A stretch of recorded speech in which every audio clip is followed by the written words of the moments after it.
Hi, I'm Andrew White. I direct the Center for New York City Affairs here at Milano, the New School for Management and Urban Policy. I'm pleased you could all make it. I want to start by thanking the underwriters of the program and of the Feet in Two Worlds project. Those are the John S. and James L. Knight Foundation, the New York Community Trust, the Cyrus Fund, and the Milano Foundation. And I also want to thank our co-sponsors this evening, Sayu Bhojwani of the New American Leadership Project, and Steve Carbo and his colleagues at Demos, and also a few organizations that helped get the word out about this: New York Community Media Alliance, the National Institute for Latino Policy, and New York Immigration Coalition. I direct the Center for New York City Affairs, and some of you know our work in public education and child and family services and child welfare and community development and other issues. The center's work is focused on improving the ways in which government and the civic sector serve working class and low-income communities. So we do applied policy research, we do data analysis and some coalition building around particular policy initiatives, and we also do journalism. You can read a lot more about our work on our website at centernyc.org. And we're also the home base for the Feet in Two Worlds project. And I'm assuming most of you know about Feet in Two Worlds, but in case you don't, Feet in Two Worlds is dedicated to training and mentoring reporters from the ethnic and immigrant media and bringing their work to public radio and the web. We bring the voices and perspectives of immigrant journalists and their communities into the dominant English language conversations on politics, culture, the economy, and other civic issues, both in New York and in other cities around the country. And in the process, we try to, or we hope to, change the way people understand one another and understand politics and urban issues and culture. As is obvious to everyone in this room, I think it's part of the reason you're here, is the United States is a constantly changing place, constantly changing population. But today, more parts of the country are going through what New York has gone through for a long time, which is sort of the steady and remarkable cultural transformation. That has defined New York for a very long time, but in politics and policy, as in journalism, the voices of immigrant groups are often drowned out and overlooked by our larger culture. And when I talk about immigrant groups, I'm not trying to make it some grand homogenous thing by ethnicity. My point is just that when we started this project, it was in part inspired by our work with ethnic media and finding these voices in the ethnic press, perspectives on issues that weren't finding their way into the English language media. Completely different views on issues that all of us were talking about every day, not only relating to immigrant communities, but to development in the city, tenant issues, poverty, and so many of the other topics that we work on in the Milano School and at the Center for New York City Affairs. So on top of that, these voices weren't being heard across languages as well, not only in English. So through this project, we've tried to use English as a sort of middle ground. And you know, one of the most compelling things about New York City is that sort of intense cultural variety and its incorporation of the rest of the world into our daily lives. So Feet in Two Worlds tries to capture that in our journalism. So you can hear our work periodically, or I should say the work of the reporters who are part of the project. You can hear their work on WNYC every now and then, through produced pieces that appear on Morning Edition or All Things Considered, and through interviews on the Brian Lehrer Show and other programs. You can also hear Feet in Two Worlds projects on Latino USA and on The World, and in other cities, WDET in Detroit, for example, and in Los Angeles and elsewhere. You can also see our work and read the daily news blog on the website, news.feetintwoworlds.org. So this evening, the flow of this is, you're going to hear in a minute from one of our partners who helped organize this event. We're going to hear from Jonathan Hicks, and we're going to hear then from our panel. And later in the session, you will have time to ask questions. We'll have a couple of people with microphones going around, and the moderator will say it's almost question time. Please put up your hand. So that way we move the mics around so that we can kind of try to control the flow of the conversation, but we very much want to hear your thoughts and your questions.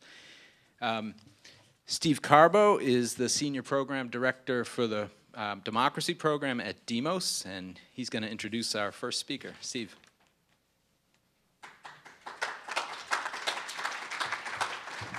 Thank you, Andrew. It is a real pleasure to join with the folks at the New School and with the New American Leaders Project to bring you tonight's discussion. I am with Demos. We're a national public policy and advocacy organization, been around about 10 years now, and we work to achieve a more equitable economy, a vibrant and inclusive democracy, an empowered public sector, and a responsible U.S. engagement in an interdependent world. One of our newest projects is one on immigrant civic inclusion, where we explore best practices around the country and progressive public policies to help new Americans become active participants in American civic and political life. And I want to call your attention to one of our recent products, which is a report called The Citizen from Day One, which is available on our website, which is demos.org, which explores the way that the federal government can help extend the franchise to newly naturalized citizens in the context of naturalization ceremonies. A structural change that we think could really have a big impact in promoting civic engagement, political engagement by our newest Americans. As for tonight, we were all well aware that the political empowerment of immigrant communities is a dynamic process and one that changes over time and over generations. We thought that the focus on New York City tonight would be particularly interesting, given that this is a place where we've seen ascendant political power among immigrant communities play out over decades, over centuries now. And what we're witnessing at this point in time is, first generation of immigrant leadership being succeeded by a new slate of leaders and by the newly emergent communities coming to the fore. And we'll be talking about those dynamics tonight. Kicking off our discussion is Jonathan Hicks, who is a senior fellow at the Du Bois Bunch Center for Public Policy at the Medgar Evers College. Jonathan has been an insightful commentator of all things political here in New York for over a quarter century. Before his current position at the Medgar Evers College, he worked as a journalist covering politics, business, industry, and the role of people of color in the world of business. He spent over 24 years with the New York Times, reporting on New York City and state politics, and authoring the Politics 5B column in the Times website. Before the Times, Jonathan was with the Cleveland Plain Dealer, the Arizona Daily Star, and an NPR affiliate in Tucson. And I should say that his work has extended beyond journalism into documentary filmmaking, where he wrote the screenplay for Backdoor Channel's The Price of Peace, which was a documentary about the historic Camp David Accord between Egypt, Israel, and the U.S. So without further ado, let me turn things over to Jonathan, and please welcome him tonight. Thank you.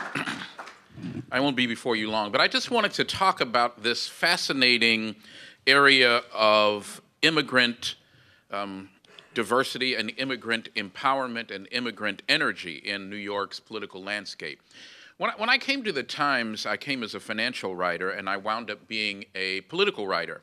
And one of the things that was most exciting to me was the opportunity to not just cover sort of the big Senate races and the big gubernatorial races and statewide races, but to get into the neighborhoods of New York City and to get a better understanding of the emerging political community of immigrants. And I started writing about politics in the early 90s when David Dinkins was mayor, and he was describing what he called this gorgeous mosaic. And it was a phrase that a lot of people, I guess, had some interesting interpretations of, but at the very least, it seemed to me that it covered what was this fascinating diversity in New York City. And one of the things that was really important to me as a reporter was that the newspaper of record in the city would be the place where we could give life to all these communities. And to talk about the politics of different communities meant that we had the opportunity to really seep into what was going on in New York City. I have found that it has been nothing but dynamic change, and if we read the history of New York City, that's something that's gone along since the very beginning of the city. But if we're looking at modern times, we're talking about new immigrant groups, and I just want to talk about my experience in covering a couple of them. And one of them has to do with the emerging Dominican community, which for years and years and years was played sort of a lower role on the totem pole to the Puerto Rican community in terms of Latino political culture. And Dominican New Yorkers always felt left out. And what I found from watching the emerging political community in the Dominican community, particularly anchored in Washington Heights, was that there are certain stations of the cross that occur. One is that you have this pressure to get into elected office. There's always that first one attempting it, and there are failed attempts, sometimes multiple failed attempts. And then you have that person that comes there and gets the first real opportunity of breaking through that barrier. And whenever he or she breaks through it, then you have this period of rejoicing in that immigrant community, and that's always followed by, I suppose it's a healthy thing, the competition between the people who celebrate it and the people who are, to use the parlance of the community, the haters, who have a different concept of how politics and governing should go, and you have this tension, and it's one of those things that occurs time and time and time again, and in many ways it's a sign of the coming of age of a political community. If we look at the area in northern Manhattan, for example, where the Dominican community is anchored, an area where, close to where Councilman Robert Jackson represents, there had been a number of efforts at electing a Dominican elected official, and there was Adriano Espaillat, who tried to run who did run at some point and didn't win. I believe it was in a council race, and that was followed by the successful council race of Guillermo Linares. Now, he wins that race, the first Dominican to be elected, and then after that, there is some tension, and then the camps sort of pull apart. And then you have one sort of side here with the Espaillat community, and then you have the other side with the faction that is loyal to Mr. Linares. And that is one of the natural phenomena that I have found in covering politics. And what happens after that is that you have the strain of getting the elected official in the other branch of government. You had one in the council, and then you have one running for the assembly. This is one of the issues that I've found also to be the case, is that you have a voting population that is often it is not quite what it is in the raw population of the particular district. Case in point, the Assembly District had been represented for a long time by John Bryan Murtaugh. And it was a district by that time that was about 72% Dominican. And it was about 20%, I guess the technical term is non-Hispanic white. And you had this pressure to get this Dominican man elected to the assembly from a lot of the very involved, very excited Dominican community in Washington Heights. But if you looked at those raw numbers, it was 72% of the number of people, the raw population data, the raw population of that district that were Dominican. But if you looked at the number of people who lived in the district who were of voting age, that figure would go down. Then if you looked at the number of people who lived in that district who were citizens, it would go down even further. Then if you went to the number of people who were registered to vote, it would go down further. So then the actual number of people who would go to the polls from that 72% Dominican community was more like 30 or 40% of that voting district. So the main thing that Mr. Espaillat did over the time between deciding to run for the assembly and actually running was to do a huge voter registration drive. And that was one of the things that's another feature of the development of these communities. You will always find that immigrant communities then turn to voter registration. And you found it in the case with the Asian community. You've seen it in the case of the Dominican community. You're seeing it with some of the Caribbean groups in central Brooklyn, having to do with the first Haitian American elected to the city council several years ago. But what happened was, with the voter registration drive, it sort of changed the dynamic a bit, and what happened was that Mr. Espaillat was elected. Now, moving on, then what happens is that you have the next level of the development of the immigrant community, where you have the person after being elected, you have that person elected by an electorate that is not as widely from the ethnic group of the candidate. Case in point, again, Mr. Espaillat, who just recently won the Democratic primary for a state Senate seat where the Latino voting strength is about 37 to 40% of that district. But to my way of thinking, those are the kind of stations of the cross. And you have the tension that you're also seeing in Queens in some of the races for city council and for the assembly in the Asian community. And I suspect that as more immigrant groups come, you're looking now in areas such as in Queens, where you have a greater population of Central Americans who are emerging, citizens from Ecuador, and in that area who are becoming more politically active, that you're going to see those same kinds of breakthroughs, tensions, and additional acceptance as they go up the ladder. I want to say one thing about journalism with regard to this. I want to encourage everyone in the journalistic community to make sure that these immigrant communities are paid attention to very, very closely. In many ways, it is, in my way of thinking, the future of where journalism is going. As we look at what's going on with the economy and so many of the larger papers are downsizing, one of the things that seems to me the way to get readers is to have people who live in the communities that we're speaking of to really be reflected in the coverage.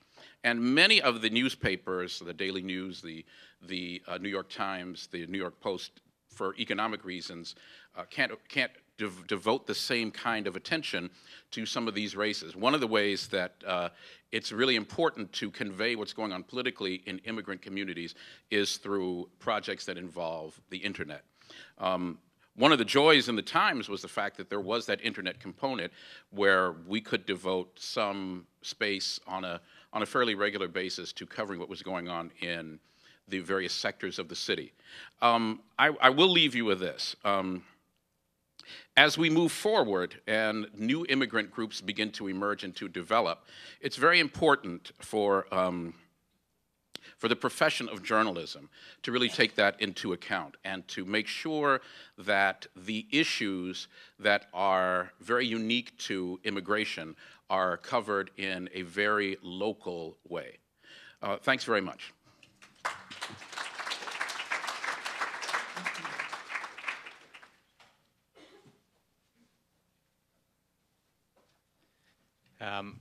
Quick introduction of our moderator, John Rudolph, who's the executive producer of Feet in Two Worlds, both on the radio and the web. John.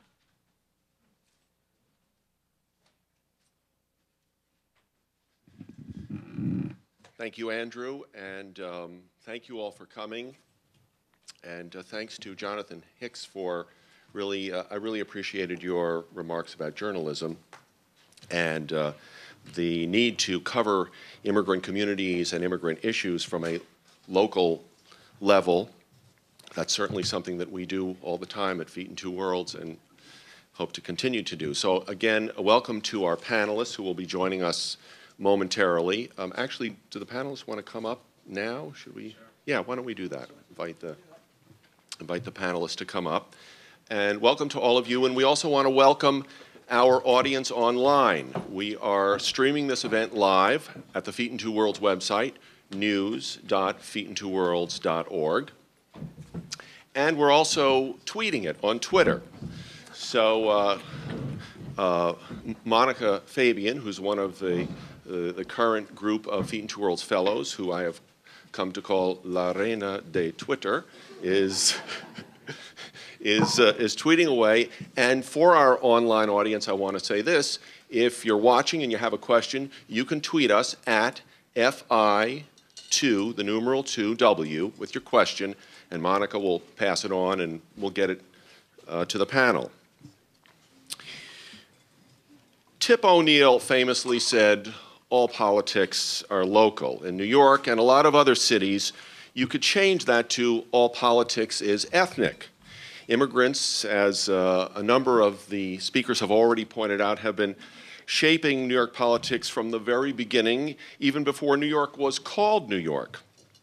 Now, you can't discuss this subject without bringing up Daniel Patrick Moynihan. And in fact, we note that yesterday the new Moynihan Station in the old Foley post office, they broke ground for that, and there's a new book of Moynihan's letters that's coming out, edited by a New York Times reporter. So Moynihan is very much in the news today and in the atmosphere. In 1963, Moynihan and Nathan Glazer published Beyond the Melting Pot, which was a study of the city's ethnic and immigrant groups. And the way they put it, ethnicity is more than an influence on events in New York. It is commonly the source of events, and that is certainly true in terms of New York politics. One thing has changed, though, from when Moynihan and Glazer wrote their landmark work is the number and variety of immigrant groups in the city. In their book, they identified just 5 groups that dominated the city's ethnic landscape: Irish, Italians, Jews, Puerto Ricans, and African Americans. Today, just among Latinos alone, there are so many different nationalities and regional groups represented: Dominicans, Ecuadorians, Mexicans, as well as Puerto Ricans. And that's to mention people from many other parts of the world: Indians, Pakistanis, Africans from a variety of countries, people from the Caribbean, Brazilians, Russians, Poles, Chinese, and the list, as we all know, goes on and on. In terms of ethnic politics, what Moynihan and Glazer described in their book is a process of succession in which newer immigrant and ethnic groups find their place in the city by replacing older, more established groups who have moved up into the mainstream of society. So tonight what we're going to look at is whether that model still holds today. Have the time-honored roots to political power and elective office changed over the years? And if so, how have they changed? And what new ideas are being developed to help immigrant groups in their quest for political representation? We have a terrific panel, and I'm going to introduce them momentarily, including 2 members of the City Council, one of whom is still on her way. And they both have their own personal success stories of being elected to represent immigrant and ethnic communities. We have someone who's developed a new initiative to create greater representation of immigrants in government, and we have one of the preeminent scholars of immigrant politics in New York. So let's get started. I want to introduce the panel and begin the conversation. At my immediate left, your right, is Sayu Bhojwani, who's the founding director of the New American Leaders Project. She served as New York City's first Commissioner of Immigrant Affairs under Mayor Bloomberg from 2002 to 2004. And the New American Leaders Project is also one of the co-sponsors of tonight's event, and we're thrilled to have you here, Sayu. Margaret is a member of the New York City Council from District 1. She immigrated to the U.S. from Hong Kong at the age of 9, and she is the first Chinese person in history to represent Chinatown in Lower Manhattan.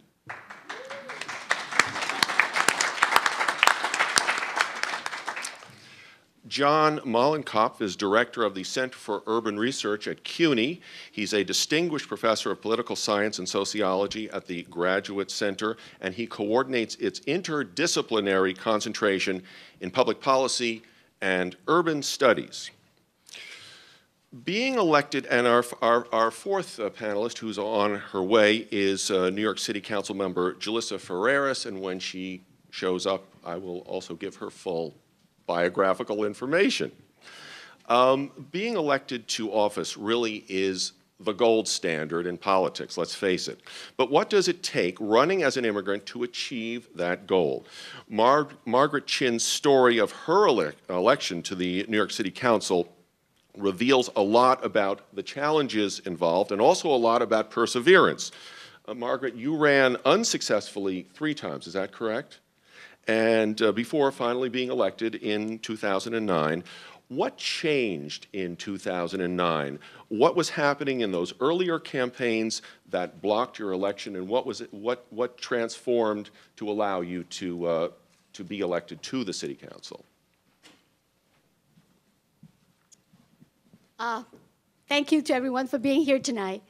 Yeah, the journey took about 20 years, and I think Professor Mollenkopf could really contribute to this discussion, is that it taken that long because I think for our community, particularly the Chinese American community in Lower Manhattan, Chinatown, that we had to increase the voter registration, as talked about earlier, but also educating the community to know about the political system, about primary election, registering with a major party in order to vote in a primary. When I first started running for the position back in 1990, I wasn't sure I was going to win or not, but the rallying call was representation for the Asian American community. And when we fought for the redistricting for a city council district that would combine all of Chinatown together, that Chinatown would not be split into 2 or 3 districts, at that time, we asked for an opportunity. Because the number of registered voters that we have at that time in the district was very small. It was like somewhere maybe around 14%, and the number of registered Democrats, from what I remember, was like maybe around 11%. So everybody would be saying that, well, it's impossible. I said, well, all we wanted is an opportunity. And I think that opportunity just continued to grow as the population grew, but also the understanding of the democratic system, voting and practicing, and people finally came out. So from your perspective, a lot of it had to do with educating citizens, people who live in Chinatown, about how to participate in the system. Yes. Sayu Bhojwani, you have started the New American Leaders Project, and as I understand it, it's a brand new project which is designed to address many of the challenges that Margaret Chin faced in her quest for elective office. So can you tell us a little bit about the initiative and what you hope to achieve? Sure. So I'm glad you're starting with that question because we're a brand new organization, it's always fun to talk about it and hear, hopefully later on from you all, what your response is to the idea. The organization started about 6 months ago. We have a site called newamericanleaders.org that you can look at, and the purpose of the organization is to bring proportionate representation by immigrants and children of immigrants at the local, state, and national level. So there are about 40% of the country is foreign-born, and of the hundreds of people in Congress, only 13 are foreign-born. And so while that's not really the main focus is not really to get people to run for Congress per se, but it's about increasing the dialogue and the representation, as Councilmember Chin was talking about, among the immigrant communities, planting the very idea among immigrant communities that they can run and that there is a possibility for people who look like you and me to be representing your concerns in office. We're going to work very closely with existing political training groups on tailoring a curriculum that addresses the challenges and opportunities that immigrant candidates might face. And among those will be things like receiving institutional endorsements from parties and unions, for example, which I know has been a challenge for many immigrant candidates. Other opportunities include some that candidates of particular ethnicities have been able to utilize in this election, for example, which is to fundraise by virtue of having that kinship with someone who is from your same community. Some of the candidates, say for Indian American background, around the country have been able to raise money from the community, also around the country, from people outside of their districts, because there is a sense of pride and ownership that people feel when they are supporting a candidate of their own ethnicity. So I'll stop at that. I'm sure there'll be other things that will come out as we continue. I'm sure there will too. I just want to go back to something you said, which is finding candidates that look like you and me. You and I actually look pretty different from one another for a number of different reasons. And so, which leads me to a question that I was hoping to get to later, but I'll jump in now, which is this whole idea of coalition building and the fact that there are relatively few places around the country and around New York even where you can get elected based upon the support of one single immigrant group or one single ethnic group. So I'm wondering if that's something that is also part of the plan that you have. So, I think that if you were to ask us what our main programmatic goal is, it is to try to get as many candidates of immigrant background to run and win. But there are broader sort of advocacy goals, if you will, and one of those is to communicate to immigrant communities and to non-immigrant Americans that immigrants are a part of the fabric of American society. And so I think that we would be very reluctant to conduct training that emphasizes only someone's immigrant background. I think that it's very important that immigrant candidates are able to tell an authentic story about their immigrant experience, but are also able to communicate what is truly American about who they are, and that they can serve constituents who look like you and me, who don't necessarily have the same concerns. I think the idea of having immigrant candidates in office helps to contribute, both theoretically contribute to increased participation by immigrant voters, because some people do feel that sense of kinship to someone who looks like them. It is to put into place candidates who are more aware of the kinds of challenges that immigrants face as they integrate into the economic, academic, social fabric of the country. And it's also about sending a message to the world that America is the place that our founding fathers put into writing that we would be, a place that welcomes people of all backgrounds and that gives them the opportunity in a way that no other country does to achieve. I think it was you who said that it is the ultimate goal for a community to see themselves represented politically in positions of leadership, as opposed to, I think there's a lot of conversation right now about the voting blocks of immigrants, and I do think that's an incredibly important conversation. But I think there's a real difference between being someone who is going to the voting booth, who has been mobilized to go to the voting booth, and someone who is taking on the position of leadership, of representing your constituents, whoever they might be. John Mollenkopf, New York City now has a number of members of the city council and representatives in the state legislature who come from immigrant backgrounds. The comptroller, John Liu, is a Chinese immigrant, first Asian American to be elected to citywide office. And I wonder, to what degree are these successes, these victories at the polls, due to either initiatives, the sort of strategizing like Sayu is proposing, or hard work like Margaret Chin represents, or is it more about just the changing demographics of the city, that there are so many immigrants and that it's a demographic tide that is impossible to resist on some level? Well, along with all politics being local, another standard phrase in politics is that demography is destiny.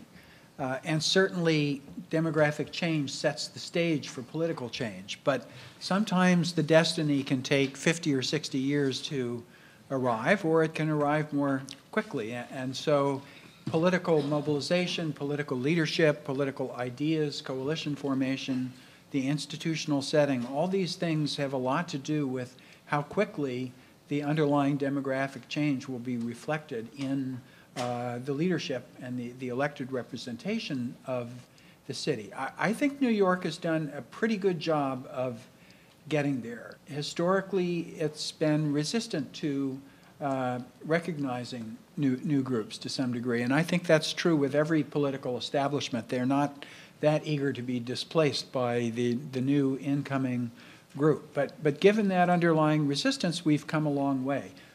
Margaret was referring to the districting of the city council that took place in 1991 when the council was enlarged from 35 to 51 members, and Margaret was a very active and effective advocate in how the districts in Lower Manhattan would be drawn. And I recognize a few people in the audience who were part of that effort. I was on the districting commission staff at the time, and we figured that there might be about 8,000 Chinese registered voters south of 14th Street. And since the districts were going to have 160,000 people in it, you could not make a district that was going to have a Chinese voting majority in 1991. But we, along with community input from advocates like Margaret, we tried to craft districts that would set a goal, set a prize for a community to struggle to achieve, even if it wasn't going to happen right away. Margaret has shown that talent and persistence and creativity in building a coalition produces success. It took maybe longer. And patience.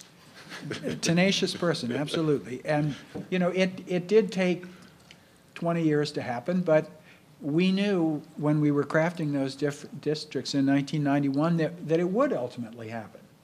And it's happened in a number of other parts of the city as well. I do think the kinds of ideas that Sayu is developing for generating fresh, young, interesting new candidates from immigrant communities is extremely important.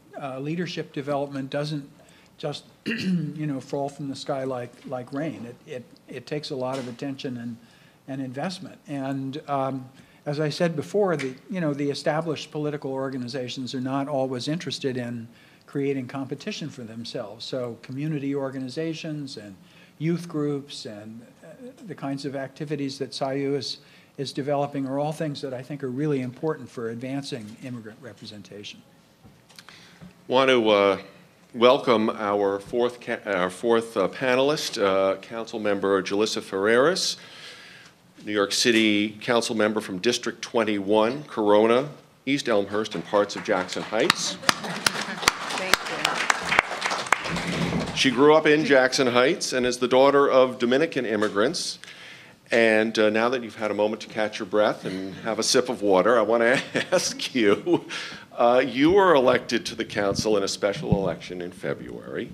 And while support from Latino voters in the district was important, as I understand it, you really put together a coalition that reached across many different lines. And I wonder if you could talk to us a little bit about that, how you built that coalition to achieve success at the ballot box. Well, thank you. I must pardon me for being late. There was a bit of traffic coming in from Queens, so. But yeah, my campaign was a special one, not only in the sense that it was a special election. It was special because we were electing, in electing myself, we elected the first Latina in the borough of Queens, from the borough of Queens. And my district really encompasses an incredible amount of diversity. One of the most overpopulated elementary schools has 138 languages are spoken.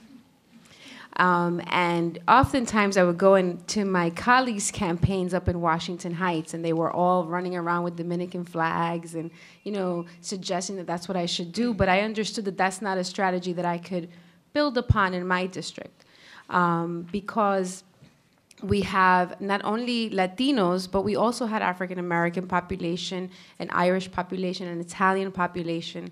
that all participated actively in the voting process. And actually, I would say that it would probably be more of the non-Latinos, unfortunately, that traditionally voted at a higher rate. And it was about getting a message of inclusiveness and not necessarily focusing on identity and focusing on issues. And I know that everyone says, well, what, you always hear the same thing, focus on issues. But I had worked for a national nonprofit 2 years prior to me running, and we went all over the country. And when you ask Latinos what the #1 issue is, oftentimes people would guess immigration. And it wasn't. It was education, it was jobs, then safety, and then immigration, which was very interesting to me. So I think that when you focus your campaign on issues that affect your community, if I'm talking about when I spoke about education, it really wasn't a Dominican thing or a Puerto Rican thing or an African American thing. It was our issue. So I was able to kind of ramp the campaign behind that. We got to get together to bring back resources in a very, very tough economic time. So how do you, though, or how did you create that coalition and speak to a lot of different people from a lot of different ethnic backgrounds in the district, and at the same time hold on to that core of support in the Latino community, which I'm sure was very important to you and to your campaign? Well, I think that's where the candidates' diversity comes in, right? The reality is that I am a Latina of color. So being a Latina of color, I was able to connect with different communities. I was from Jackson Heights, so when I spoke about being able to expand IS-145 with an Irish family, they understood because I went to the very school that their child was attending. When I spoke to a senior in what we call Little Italy, or the Little Italy part of my district, I understood that they needed to preserve their bocce ball field. And I knew that because I played bocce ball or watched the gentlemen play bocce ball. So I think that you have to be, as a candidate, you really have to know your community. And if you know your community, then you're able to connect. So it's more than just being able to go out and say, oh yeah, this is my platform and this is what we're talking about. It's really genuinely connecting to your community. And when I was able to do that, I was able to turn around and deliver to the diverse or kind of that core. So it was bringing it back to why the 21st Council District has to be better. Why, in our community, Roosevelt Avenue is the main corridor of my district. It runs right through the heart of the district, which is the 7 train. And we all are faced, and we all see Citi Field, and we all see the U.S. Open. And how do we all connect to that issue? So it was almost like bringing together a good baseball team, a diverse baseball team, and that's what our campaign team was about, bringing experts on different issues. I want to remind our online audience that if you have a question for the panelists or a comment, you can tweet it to us on Twitter at FI2W. John Mollenkopf and Sayu Bhojwani, I'd like your response to what Councilmember Ferreras has been saying. Sayu, now your project is a national project, and I assume that you're looking at elective office not just on the local level, but on the congressional level as well, governorships, state legislatures, this sort of thing. I mean, that's in your long-term plan. Yes. So how does a campaign on a higher level than New York City Council, let's say, do the same kind of thing that Julissa Ferreras did? I mean, how does someone running for Congress really know about that bocce ball court and take it to that level? And is it necessary to do that in terms of reaching out and connecting to groups of ethnic and immigrant voters? Well, so I'll answer it just from the perspective of the vision that we have for our organization is to target potential candidates who already have deep connections to their communities. I think that, and we all know this, that we know plenty of people who want to run for office. That's not a problem. The problem is finding people who authentically want to represent their communities and who have deep connections to those communities. So I think that hearing Julissa's story, is kind of the personal take on what I was saying earlier. Before you got here, I was just talking about how it doesn't really work to get people to just talk about a story for the sake of their immigrant experience. Like, it really has to be what is truly American about their story and what connects their experiences to the experiences of voters.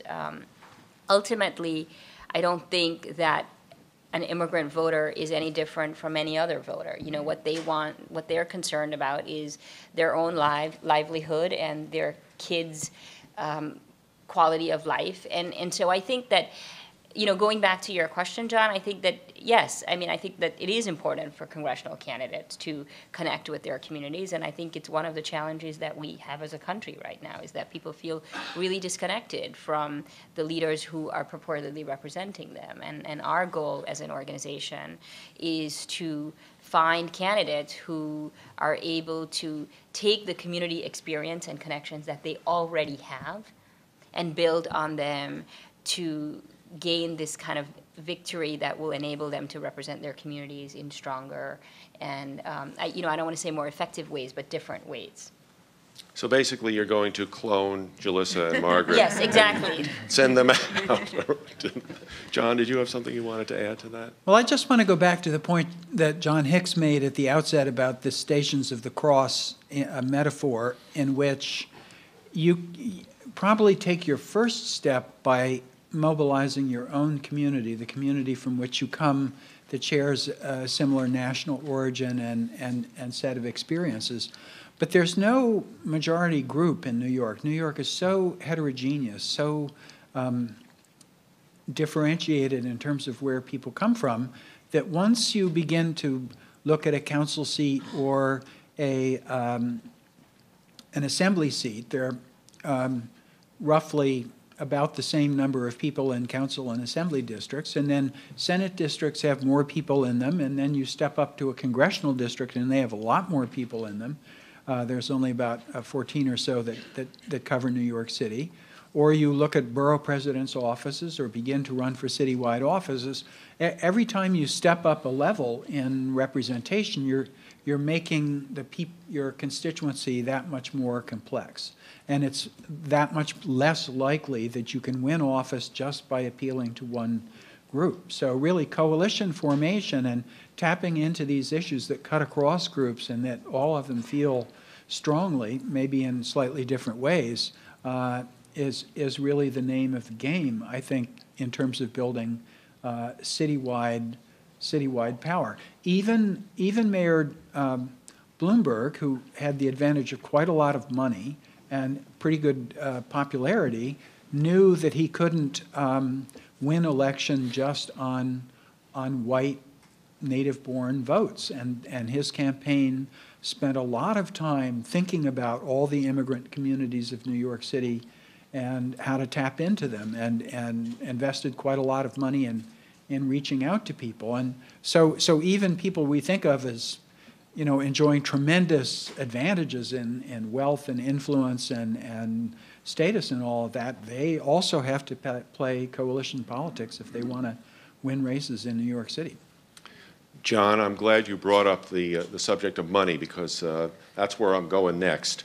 We're talking about kind of a continuum here where people immigrate to New York or to the United States, then they become citizens, and then they become civically involved, they become voters, and then they eventually elect people from their community to represent them in various levels of government.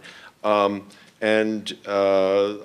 been covering political campaigns for many years now, and I love this stuff, and I like getting down into the nitty-gritty, so I'm going to try to see if we can get the members of the panel to do that as well. So, there are so many factors that go into a political campaign.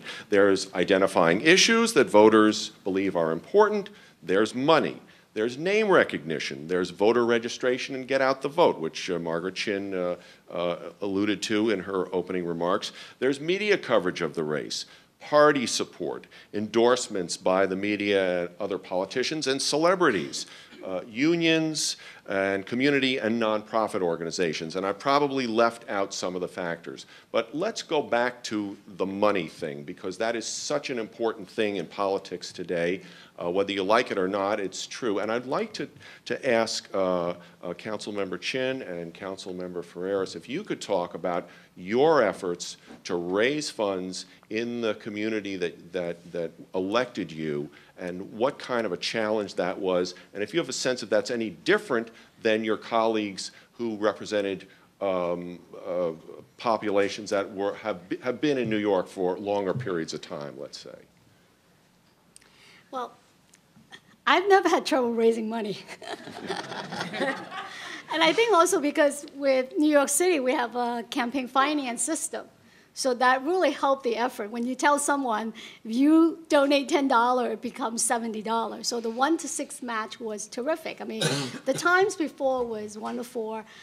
So I think that really helped to have the campaign finance system so that we can go around and collect small contribution. So in my effort this time around, I was able to got over 1,000 people donating to me.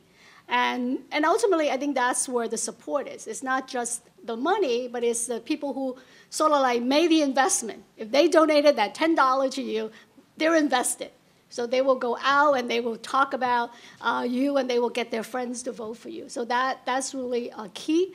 Because also they changed the campaign finance law, so we can't take like organizational contribution, corporate contribution. So it's really going around and meeting with individual. What I found helpful this time around in my fourth campaign was I started early. I started 2 years before the election. So I was able to continue raising the money from the beginning to really concentrate on small contributions. And also within the Asian community, Chinese community, we're a lot of different types of organization that I can go to that they can rally their membership. I mean, just the fact, based on my last name, I have a very large family association. So I was able to tap into my last name, even though I'm a woman in the male society. I was able to tap in what village I was from, my family's from. I've never been to China. What province my family came from. So all those little networks here and there help with getting the word out and raising the money. And that ultimately helped in getting out the vote. I just wanted to add one point back earlier, is that even though I am the first Chinese American elected to represent Chinatown, but I represent District 1. I also represent Wall Street. And I represent... There's plenty of money there. Well, wow. I didn't get much donation from there, even though I live close by there. But I also represent Tribeca, Soho, all the well-to-do neighborhoods. But in my campaign, I really didn't get a lot of money from those areas because I was running against an incumbent, and I was also running, there were other candidates from those neighborhoods. But I was able to focus from my own community to start, and then branch out and to rally more support. But the number of donors was significant to really help the fundraising. Councilmember Ferreras, my sense is that you didn't have the same experience.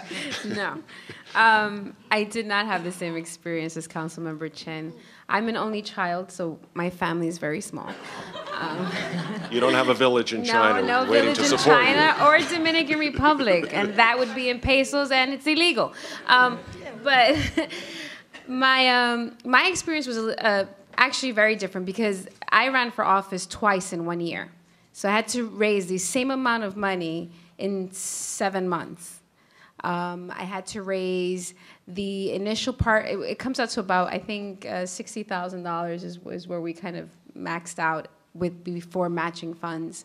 And then I had to go back and raise it again so that I could run in September. But it is very difficult. And I think that when you talk about a council member, let's say from the Upper East Side, and a council member from Corona. I'm speaking to two very different groups of people with two very different groups of access to money.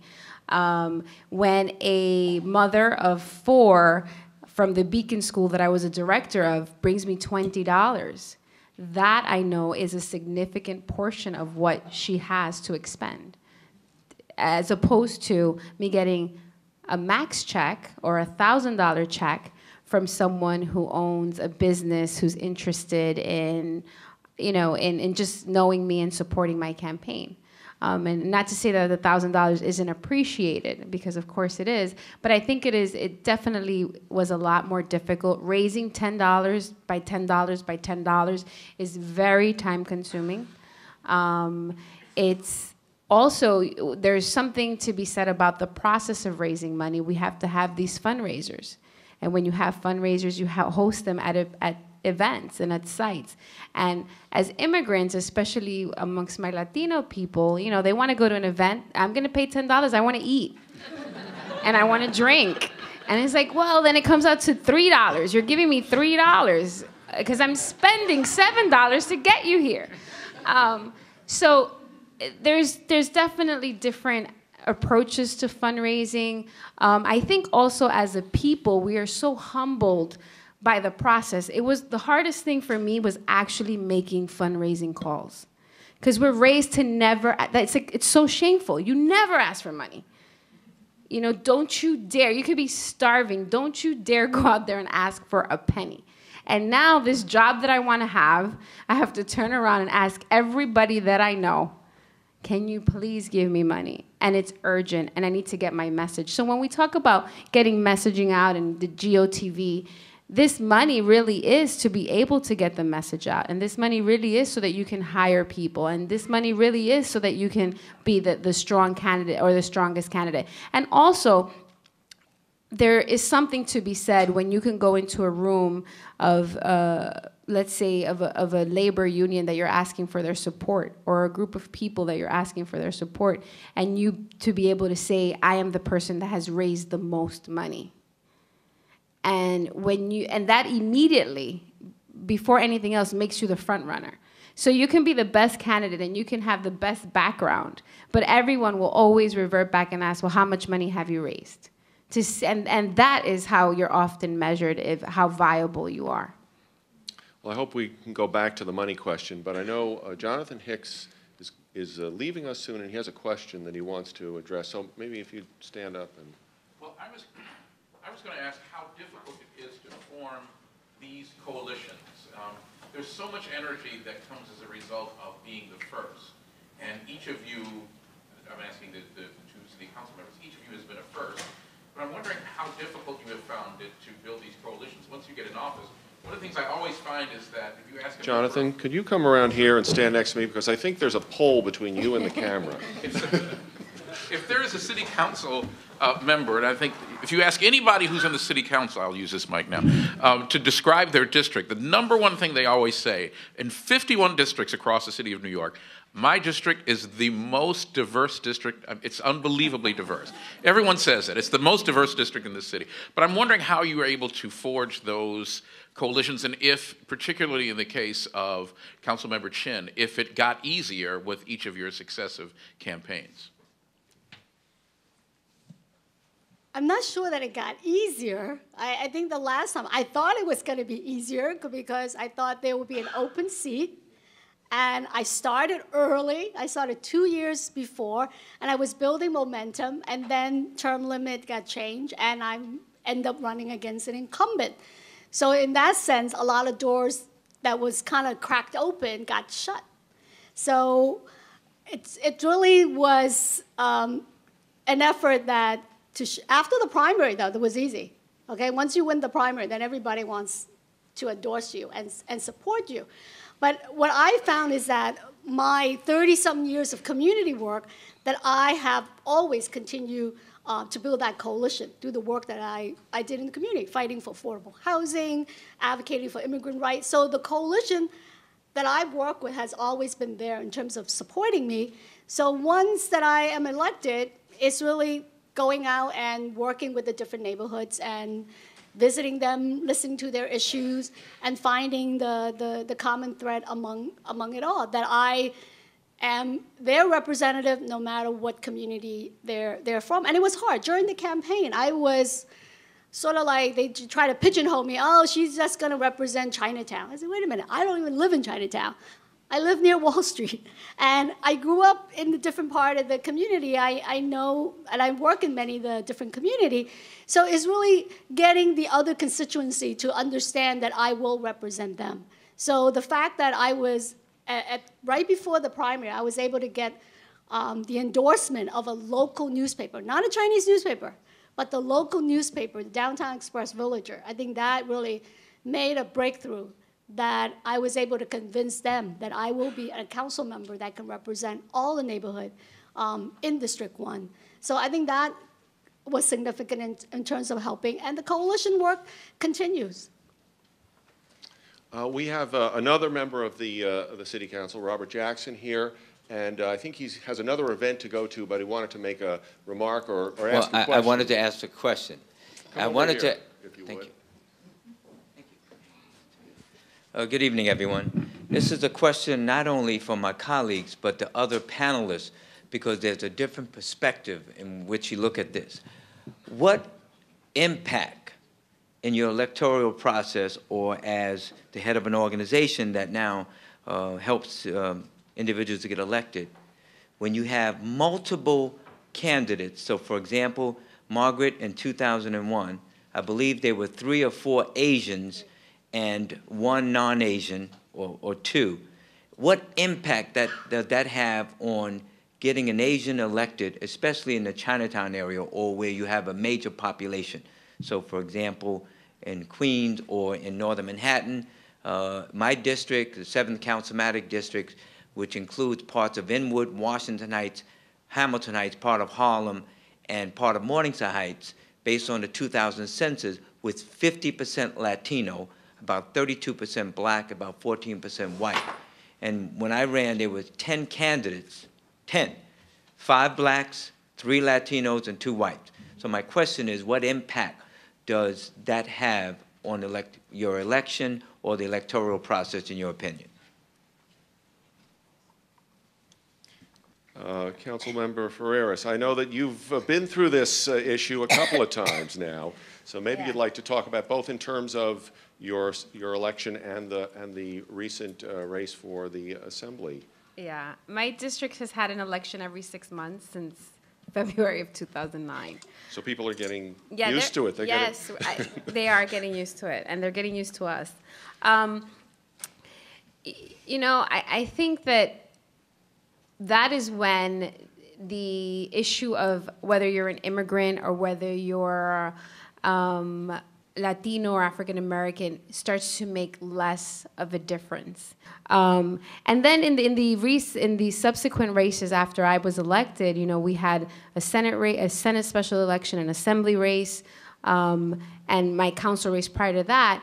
It also is about bringing together coalition. And when we were talking about coalition earlier, I think that one thing that you realize after you form these coalitions is that they will change. And we have to be okay with that. People that were with you may not be with you at one time or another. They may come back later. But it is our job to make the coalition bigger. So even though 5 people leave, then it is our job as leaders to be able to add 6 more. And also bringing in that diversity, understanding that we're going to always have to go back to the issue and back to what brings us together. Because I always thought, oh, maybe the diversity, what brings us together is that we're all immigrants, or that we're all from the same neighborhood. But then you realize that people come out, you know, people come out to talk or to listen to issues. And I know that I keep repeating the issues, but it really is what brings people together and what keeps, it's kind of the glue in politics. It's what keeps you together in coalition building. But when we have people that are running for office and we're all very similar, then that's when the differences really you have to really know what you're talking about and really know the job that you're running for. Okay, I want to put you on the spot a little bit. Okay. So my understanding, you can correct me if I'm wrong, that in the primary, you had been interested in running for the Assembly seat that Francisco Moya subsequently won the primary for. Is that correct? No. Oh, okay. No, I love being a city council member, and I don't have to go to Albany. But what I did, the assembly seat that we had that you may be talking about is shortly after 2002, there was the 39th assembly seat was created. And it was to help elect a Latino, and everybody talked about it being a Latino seat. And that was a seat that, at the time, Assemblyman Jose Peralta was running for. So Jose and I were both running for the seat. And, and it was really tough for me because the powers that be, and they include a lot of different factors, and money was one of them. Jose had more money. He came with labor support. I had, my whole thing was, well, I have the voters. I have the people. And we had to sit down in a room, and oftentimes you hear about these conversations that happen in a room. It's real. Yeah, so tell us about that conversation. That's what I was getting at. I want to know the conversation. Well, the conversations are real, and they have, power players. They have, in my case, it was Jose at the time who was the candidate. It was a mentor of mine, a mentor of his, someone from the Democratic Party, and they told me, Julissa, maybe you can sit this one out. And I was like, wow, because you spend the whole campaign saying how amazing you are and how perfect this seat is for you.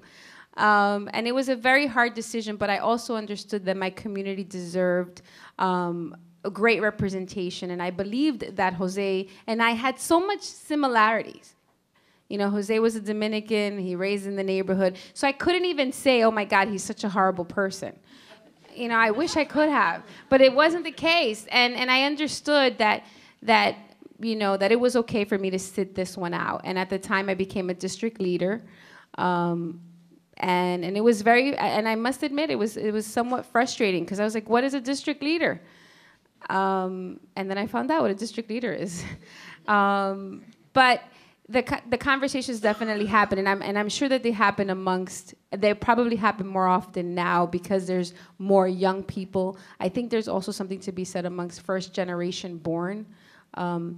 My father is an amazing, amazing man, and he probably had every quality of a run for office other than having an extremely thick accent. And I think that was something that played an incredible role in his holding back. But he made sure that I was in every meeting that he went to and pushed me out in front. So I think first generation born, we're going to be having more of these conversations as they come down. The person who ran against me for the city council, I turned around and supported him for the assembly in less than a year. And those are conversations that are constantly happening. I spoke to my senator spoke to me. We had to look at who was the most viable candidate. And in politics, I've learned you can't take things personal. And those who may today I think there's one thing to have a political opponent as opposed to someone who is completely staunchly against everything that you stand for. That person you don't end up endorsing, a couple of days later. But there are conversations, and I hope I was able to kind of bring some clarity to that. So I didn't run, and a few years later, then I was able to run for city council. And trust me, Jose and I had another conversation when this seat was available, and he wanted to run for city council. And I was like, hey. Must I remind you, 2002?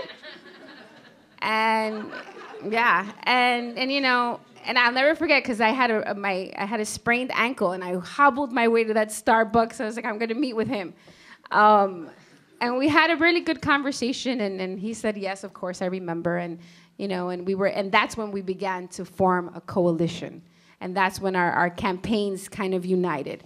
And then thankfully for the assembly race, Jose's campaign, my campaign, we were able to get together for Francisco Moya and elect an Ecuadorian in the district. And and we're looking forward to be able to do that. And you think about it only being for immigrants, but that's not necessarily the case, because we were able to do that for Danny Drum in the neighboring district.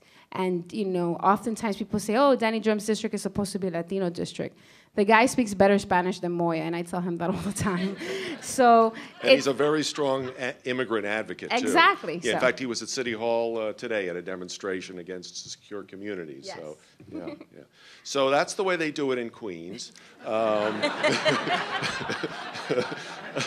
So, Sayu, as you look out over the country and the possibilities, and you're trying to, in some way, to prepare people, but also to get them ready for the rough and tumble of politics. And is there a way for initiative like yours, the New American Leaders Project, to really prepare people on that level? Because that is kind of where the rubber meets the road. I mean, they're all going to be in conversations like that of one kind or another. Is it possible to do that? So a couple of things before I answer that. One is just on this point that Julissa raised about how this is going to become an increasing issue among first-generation immigrants, I think, or children of immigrants. I think that one of the things that you're going to find is that there's less visible differentiation. I mean, not obviously there's going to be differences on policy, but the ways in which my parents might have been different from your parents, we're not going to have those kinds of differences. And so I do think that the competition is going to get trickier, shall we say. I think that a friend of mine ran for Congress against Carolyn Maloney. And similar conversations took place, not as explicitly as the ones that you're describing. So, they're happening in many, they're not just happening in Queens, for better or worse. I think that one of the things that we've been talking about in terms of our planning for the training that we're going to do is, well, first of all, because we are a 501c3, we're going to be recruiting folks who are not who have not declared their candidacy, who oftentimes we're going to be encouraging them to think about running. And so in some ways, I think that collaborative atmosphere will begin to be formed in the training process. And then hand in hand with the training is going to come some understanding of what the political chessboard looks like in these communities that we're going to be training in, so that the kinds of things that you were talking about, Julissa, in terms of a city council seat, an assembly seat, and a Senate seat, that will have some sense of what the landscape looks like on the ground, and so that people who may be ready to run can run for the seat that's vacant, and then people can wait for 2 or 3 years for their own personal reasons. So there is a hope that that by affiliation with our organization and by training a cohort together, that we're going to develop a kind of collaborative atmosphere that will get at some of these issues that you're talking about. John Mollenkopf, you talked about the council district, districting. Councilmember Chin talked about the redistricting that occurred in 1990. So we're coming up to another redistricting. And I wonder how important is that, and what are sort of the pluses and minuses of this process for continuing this process of greater representation of ethnic and immigrant communities in New York City that you see? Well, it's certainly a tremendously important process across the country for all the legislative districts at every level. At least, some House districts are an entire state, but to the extent that you're carving up a state into districts, it's basically putting your finger on the scales as to who's going to win a district. There are lots of creative ways, and actually there's just a new movie out, documentary, that was featured in an event at Open Society Institute the other day, which I think is well worth watching in terms of seeing how districts have been carved up in different ways in different places. It's important. It's a technical process. It's not easy to get public input because you can't just design one district. You have to design a whole system.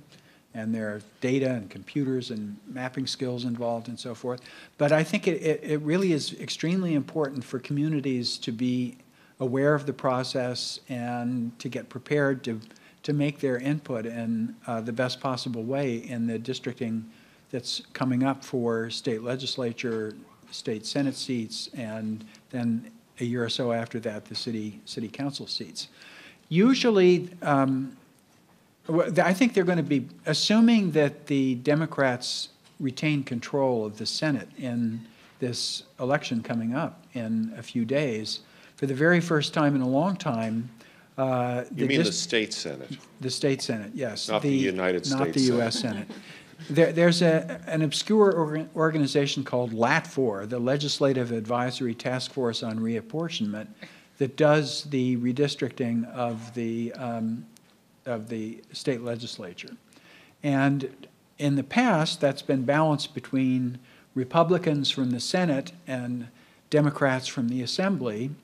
And each party basically was able to district its house the way it saw fit, and that was a key aspect to the Republicans retaining their majority in the Senate for a long period of time. And they did some pretty weird things to accomplish that end. If it's in Democratic hands, there's going to be a chance to redraw the Senate seats in a way that, from a downstate and a minority and immigrant perspective, will be much fairer than has taken place in the past. So that's definitely something to watch carefully.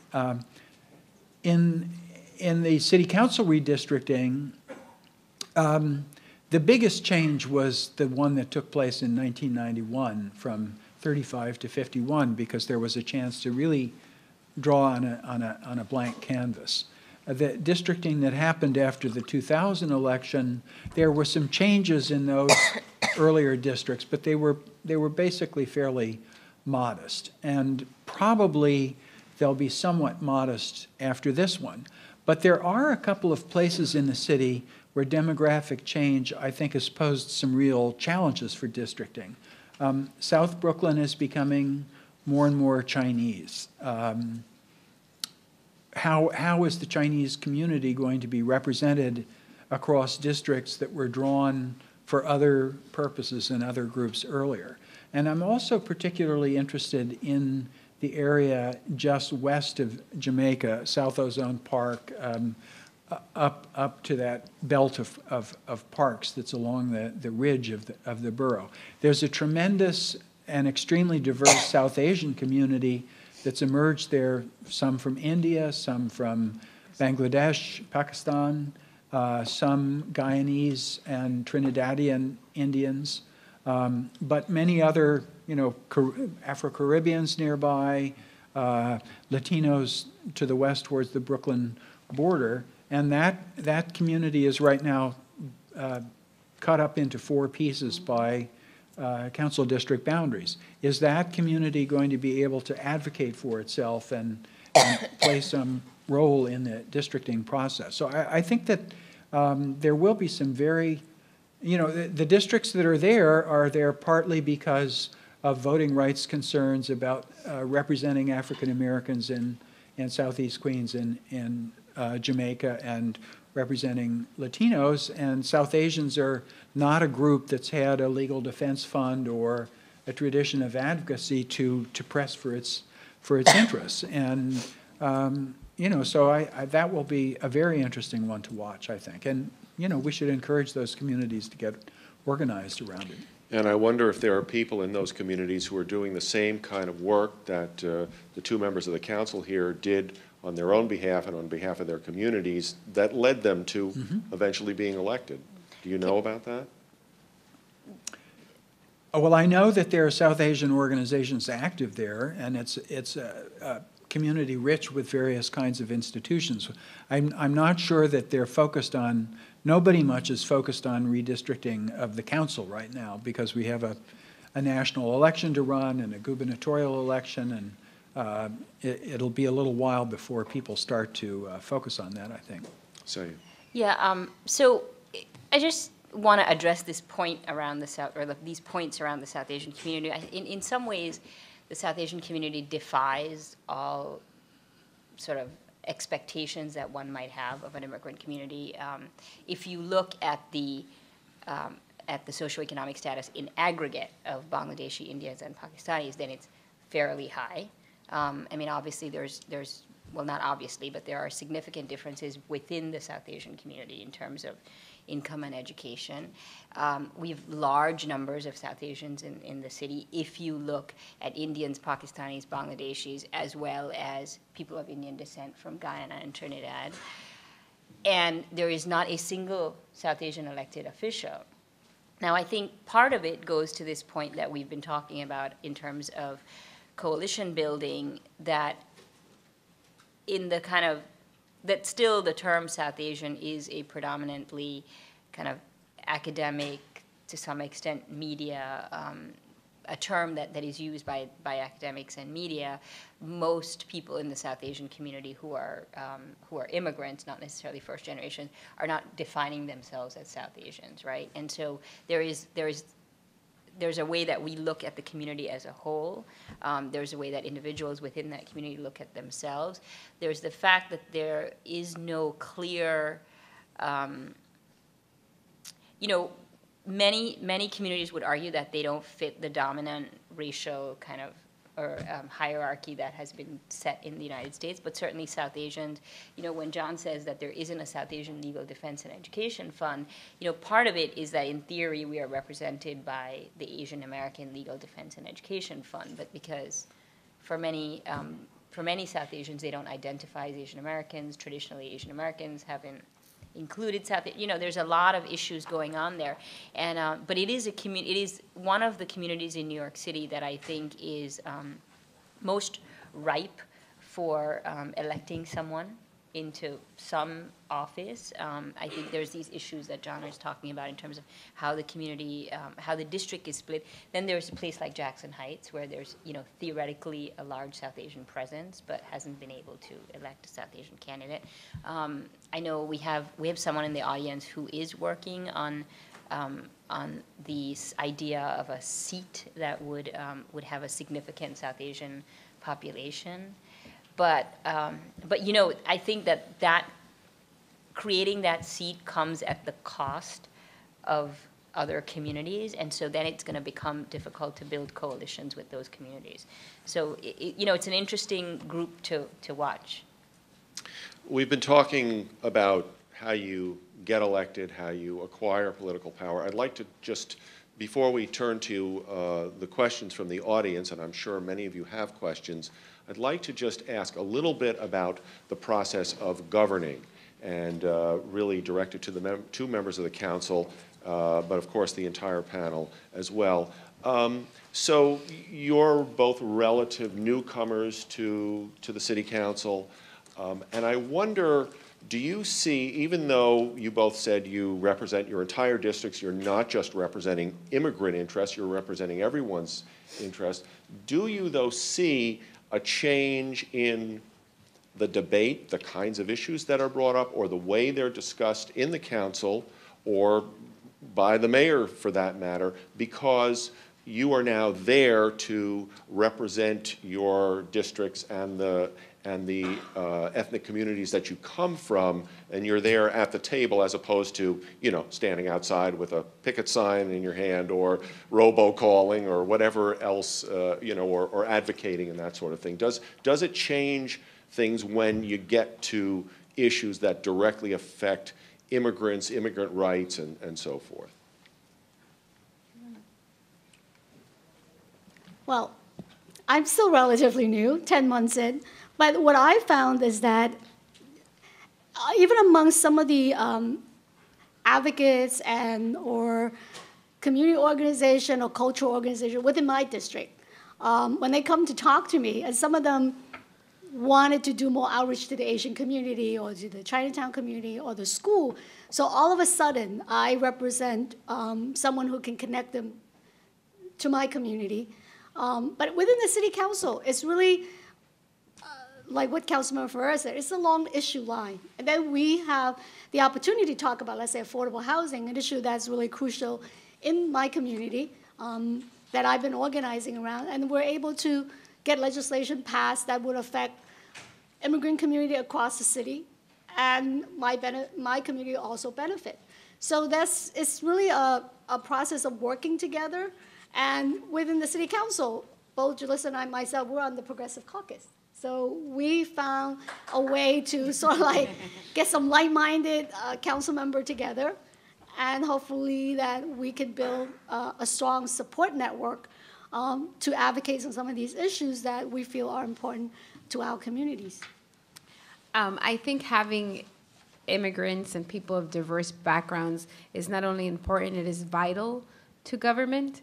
I think that there are conversations that would probably never be had had it not been for the experience that we bring to the table. As Councilmember Chin mentioned, we are part of the Progressive Caucus, and we're always trying to figure out and see what policies we're going to support, what things we can create. But just as you mentioned earlier, if there wasn't that diversity or someone who connects to the community in the way that a lot of us do, would we be pushing back on secure communities? And secure communities was something that was signed by our governor, and he represents a very diverse state.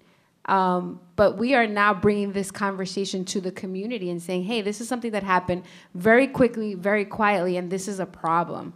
When we talk about deportation or having ICE come into Rikers Island, this might not be necessarily an issue that's important to other communities. But for our communities that are very often poorly represented in the legal system, that get into Rikers sometimes just by profiling, now we need to have someone in the legislature to say and tell the Department of Corrections, hey, wait a minute.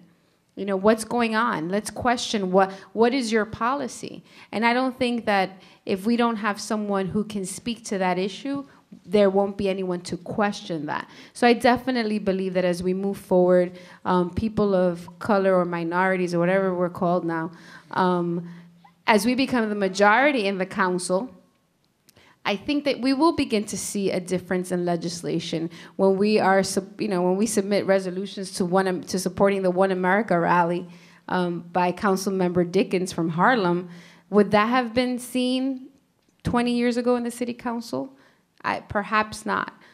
So I think that the diversity is something that we should definitely celebrate and be excited about, and I'm looking forward to having, electing a South Asian and bringing in, because the more perspectives that we bring into the council, I think it just makes us a stronger governing body.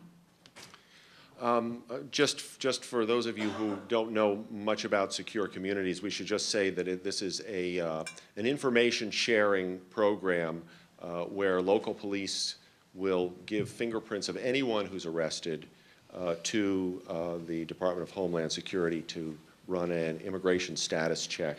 And New York State has signed on to the program but hasn't implemented it yet, so there's a lot of pressure now to get the state to back out of its agreement. I think it's time for questions. It can be, you can be detained and not even charged. That's right. That's right. That's right. Correct. Thank you. Questions? We have a couple people with microphones here, and sure, why don't we... John, can I suggest you take a whole bunch of questions so a lot of people... You may suggest that, certainly, but are you all going to remember them? That'll give us a chance to okay, we'll test your powers of recall. So yes, if you... We'll take why don't we take like 4 questions initially, and then you guys can kind of pick and choose what you want to answer, all right? Good evening. My name is Eric Weltman, and I have a question about governing, in particular, accountability. I'm curious if you find that immigrants having elected, extraordinary elected officials, are they comfortable making demands upon those elected officials, or are they not necessarily equipped or aware of the fact that they can then over the course of your tenure in office, call upon you, make demands, and so forth? Or perhaps are they from, some of them at least, from regimes where it's frowned upon or discouraged or even against the law to make asks upon the government? Okay, another question maybe right in front here. Yes, I wanted to ask the panelists to address the issue of term limits, which seems to me, along with our campaign finance law, plays a big role in opening doors to emerging communities, emerging candidates, and then after passage of time, closing it behind them. And I wonder what kind of dynamics that sets in place. Over here? Yep, sure. I'm going to mention the elephant in the living room, and I guess I'll direct my question more to Dr. Mollenkopf and Ms. Bhojwani. Many immigrants from Bangladesh and Pakistan, and I guess some immigrants from India also are of the Muslim religion. Do you think that there is any relationship there to the fact that we haven't seen very many candidates and haven't seen elected officials from immigrants from those countries? Okay, one more, and then we'll try to get to the next group. How about right here in the front? Oh, thank you for a minute. I'm in the field of mathematics, high school teaching, and John, I believe you mentioned the numbers, am I correct, 14,000 and 8,000? That there were 14,000, or was it you, Margaret, who mentioned there were 14,000 in Chinatown and 8,000 registered voters? No, I mentioned 14%. 14% of the registered voters were. And you'd like that higher? That was back in 1991. And now, okay. And now, I think we're probably more than double that. More than double. So that would be more than 28%? But you'd still like it higher? Of course, and we're still working on that. Well, I want to make a suggestion.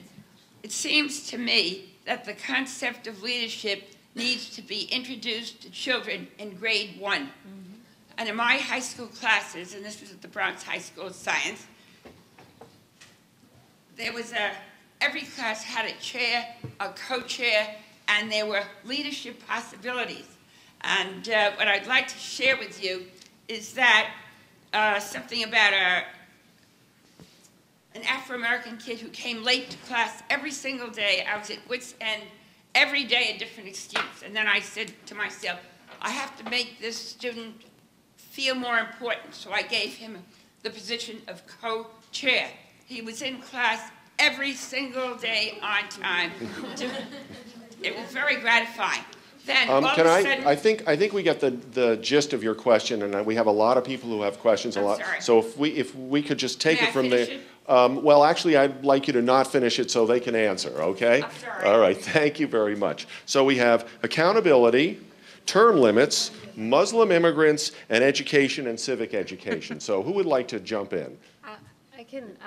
I'd like to speak to accountability, because what I have found is actually my community is very aggressive with me, in a good way. But they'll come to my office and say, Julissa, we have a pothole here. We got, Roosevelt Avenue has prostitution. Did you know about the drug dealing? And they feel that I am family. And they feel connected.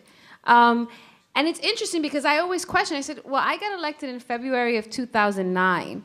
I've never seen anyone run into the former assembly members Ivan Lafayette's office from my community, saying, hey, what's going on, and accountability. I think when you elect someone that looks like you or comes from your community, there's a different type of connection. There's respect, of course. There's a great deal of respect, but they feel very, very comfortable in coming to the office. One of the things we were just talking about, one of my constituents says she's going to bring a coffee maker. She's like, you should serve coffee. In the Dominican Republic, they serve coffee in these offices. You should serve coffee, and I'm going to come and make the coffee. And I was like, okay. But I wonder if they would be able to do that. No, I don't even have to wonder, because I see my seniors and how it's almost with non-immigrants, it's almost like a level of respect or homage or humility. Like I see my people get very humble if they go, for example, to go before our Congress member who is, white. And they feel like, oh, the Congress member's in the room. And then when I'm there, they're like, hey, Julissa, how are you? So I think there is some informality that allows for great governing, because then I could get the real conversations happening. So term limits, opening the door and then closing it. So John Mollenkoff, you want to? Well, initially I thought term limits were quite a bad idea because it would tend to reduce the level of experience in the legislature and maybe make it less able to be a counterweight to the executive. And we already have a very executive-centered system. But I must admit, it has done a very good job in opening up a lot of opportunities for new leadership. And it's much easier to run for and win an open seat than one occupied by a sort of lifelong incumbent. So I've changed my mind on that one. And I wonder if the members of the council on the panel feel like grateful for term limits because they know they don't have a life sentence to serve on the New York City Council. Well, they'll have an incentive to reach for the next higher office. But I think it's good. Then this way you know that you have a certain amount of time and you can go in there and you do what you want to do, and then you can move on and have a life doing something else. I also wanted to talk about the accountability, because within in my district, from residents or constituents from different neighborhoods, sending an email directly to me is like, it's natural. For them to reach out to their elected official, they just think that's what you're there for. But for the Chinese community, it's sort of like, yes, I set up an office close to the community, and I have staff that couldn't speak Chinese, and I speak many different dialects in Chinese. So yeah, they would come in, or they would see me on the street, and they would tell me what's wrong, and they would come to the office. But they still have this mentality that being an elected official, you're not touched, you're too far away, it's untouchable. So what I've instituted in my district office is that every Friday afternoon, I'm there from 2 to 5. Meet your council member. Just drop in or come in and we can talk. And it's gradually begin to take hold. And last Friday, I had an open house. And so I had seniors coming, from the projects, from senior center. They came with police escort. So they knew I was having an open house. But the interesting thing was because of the issue of NYU. So the people who live in the village, they took that opportunity to come to talk to me. They said, we just want to remind you that you also represent us. And that was interesting that they took that time.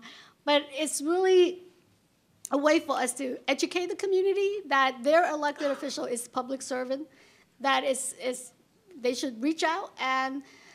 But the difficulty, too, is also because I am right now, Councilmember Koo and myself, only 2 Asian elected officials, one in Queens and one in Manhattan. Brooklyn has no representation, so people from Brooklyn comes over, or in other, Staten Island, and we have to help them first and then tell them nicely, your council member is so-and-so, and we have to refer you there. Next time, you should go there. But they definitely see you as a friendly, approachable person. Oh, yeah, definitely, because of the language and the culture. And so I think and it's great that we can communicate with our constituent without having to have an interpreter. So that's something that I think the immigrant community is really going to get used to. So Sayu, is being Muslim, does it have a chilling effect on people seeking public office in New York? Well, I think that the New York South Asian politics is a particular beast, and I'm not going to pretend that the issue of the ideas and sort of stereotypes that people have don't play into things, but we have incredibly successful Indian American candidates across the country. If Nikki Haley wins the governorship in South Carolina, 2 of the country's 50 governors are going to be South Asian, which is pretty remarkable. Whatever you may think of the politics of that of their politics. I want to say that the 2 stories that Julissa and Margaret told about their constituents is yet another reason for the existence of the New American Leaders Project, because we really believe that having immigrant candidates or immigrant elected officials is going to overall increase people's immigrant participation in the governing process, because they are going to feel more connected. I want to say that we really like term limits because it does create opportunities for new candidates.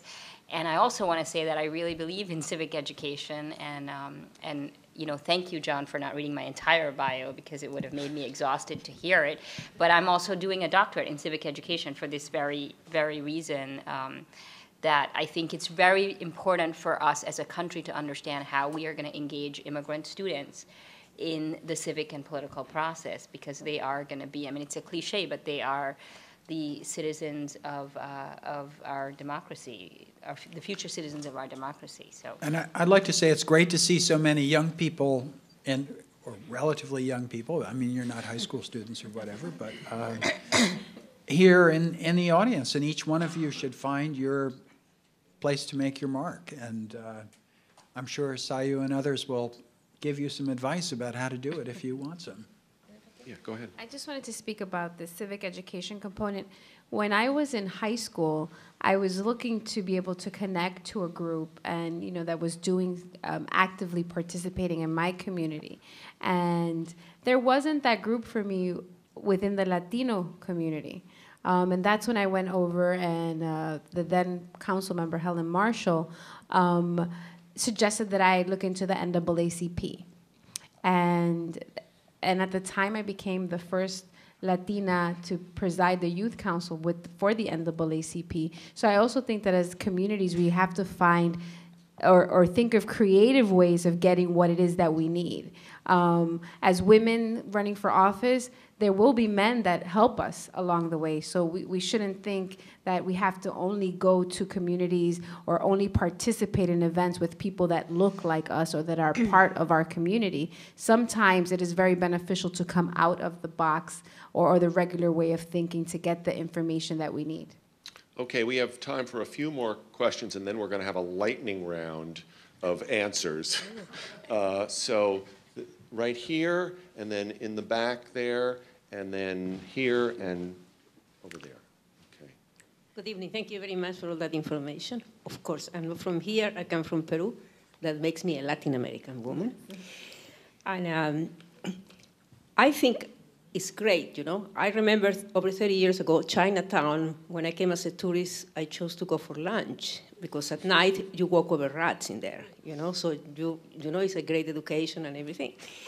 But I think the issue in politics, I don't know what you think about it, make it about the immigrants, in a way, is a little reaction because they are being abusing the undocumented immigrants, because everybody comes from immigrants here, second, third generation, And I think ignoring other problems, because as you said, Julissa, if you talk about education in the United States in general, everybody should be favored.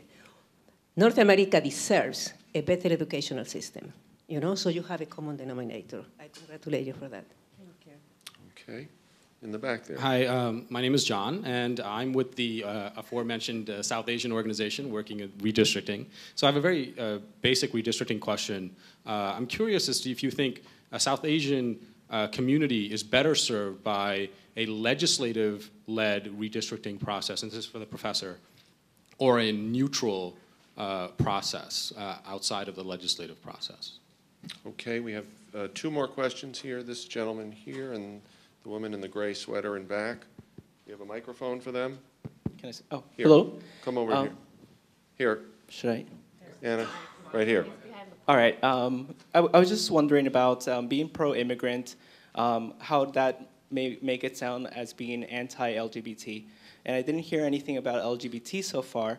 And I'm glad that Julissa mentioned prostitution in Roosevelt Avenue, because quite a bit of the NYPD response to Roosevelt Avenue has been against the transgender women that are prostituting. So I think on the one hand, it's great, obviously, to be pro-immigrant. But at the same time, what does that say about the LGBT community, and particularly the community that is both LGBT and immigrants as well? Okay. This gentleman here, yeah. Okay. Yeah, thank you. Yeah, my name is Arturo Sanchez. I have a question. about the lack of any discussion on the transnational element of politics. I'm thinking in particular about northwestern Queens, where I happen to live. I live in Jackson Heights. And I think of two people who recently ran for office, Eduardo Giraldo, who had the explicit support of the Colombian consulate, and Jose Peralta, his first 2 times out, he had the explicit support of not only political parties, but unions in the Dominican Republic. So I'm interested in hearing, is the transnational element in politics important, or is it not important in terms of New York? Okay, so here we go for the lightning round. Let's take the last question first. So transnational politics and the competition, perhaps, between the interest, people's interest in the country that they immigrated from and their political interests in the U.S., and does that help, hurt? How does it affect? Anybody want to take that? I mean, I'll say very quickly that I think in the South Asian community, this is not so specific to the question of candidates, but I think that a lot of money in the South Asian community has been focused on supporting national candidates, and a lot of advocacy has been focused on U.S. relations with South Asia. And you know, whatever you may think of that. I mean, in my opinion, I think it has limited the South Asian community's engagement with local politics, and by local I mean domestic politics. So it drains their energy. It just the priority is different. You know, it's a very different set of people who are looking at U.S. relations with South Asia, and a different set of people who are looking at local issues. Okay, so does being pro-immigrant mean you're anti-gay? I think that was the gist of the question. Absolutely not. Jackson Heights in the area where both Councilmember Drum and I represent. For those of you who don't know Councilmember Drum, he's openly gay council member who recently became elected in the 25th Council District. And of course, being pro-immigrant, it does not mean that you're anti-gay. I'm someone who has always fought actively for gay rights, support gay marriage and marriage equality. But there is a conversation that needs to be had, and when it comes to the abuse of the LGBT community. I think unfortunately we are in a very, very tough time where people are not necessarily equating, or I should say, bring it back, I'm sorry. Unfortunately, there are immigrant groups that tend to be very conservative. And in being conservative, you will hear, and unfortunately, this was something that I heard even in the recent race to elect Jose Peralta. One of the issues that happened with Jose's opponent was that he voted against marriage equality.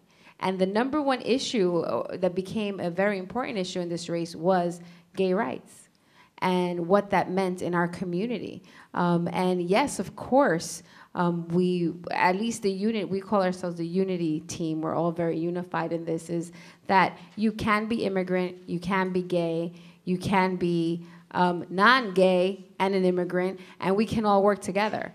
And it is to fight a bigger cause. And when we talk about the abuses of the transgendered community on Roosevelt Avenue, and we talk about prostitution, my thing with prostitution is really about a bigger conversation about sex trafficking.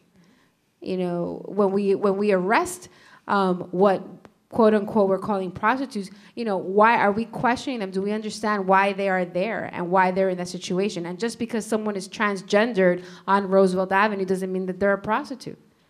There's plenty of bars, which is a whole other conversation, but there's plenty of social clubs and that serve that community, and they should be able to walk like anybody else. So in my opinion, I don't think being immigrant means that you're anti-LGBT at all. Okay, one more in the lightning round, John Mollenkopf, redistricting. Best done by the legislature or the executive branch, or neither? Or both? Well, the electeds are so invested in the outcome of the process that they will find a way to influence it no matter what structure is adopted. So I don't think structure answers the question one way or the other. I do think it is very important to have a process, a full-scale process of public involvement that includes some sort of counter-districting by public interest groups, so that, you know, the insiders can't just completely dominate the conversation. There needs to be some investment by civic groups and foundations and so forth in equipping communities with the capacity to really engage in this technical process. And that, as they say, is the last word. I hope you'll join me in thanking our panel. You were terrific. Thanks to you, John, too. And thank you all for coming.